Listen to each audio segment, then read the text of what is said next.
Nagngangalit na apoy ang mabilis na lumamon sa 7 bahay sa Lapu-Lapu Street, Baclaran, Parañaque City kagabi. Iniakyat to sa unang alarma 10:45 ng gabi. Sa cellphone video nakuha ng residenteng si Justin Pereña, kita kung paano kumalat sa magkakatabing bahay ang apoy.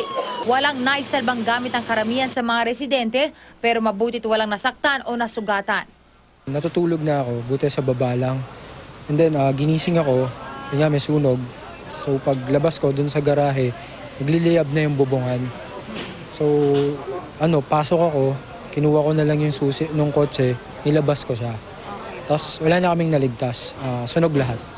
Ayon sa Bureau of Fire Protection, sa isang 2-story house nagmula ang sunog pero iniimbestigahan pa ang sanhi nito.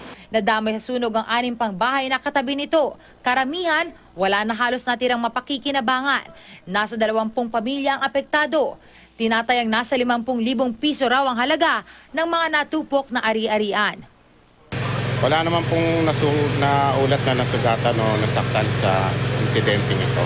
Cost po ng pera, still under investigation po tayo. Maluwag po naman ang kalsada. Yun nga lang po, dahil sa residential area to, marami pong tao.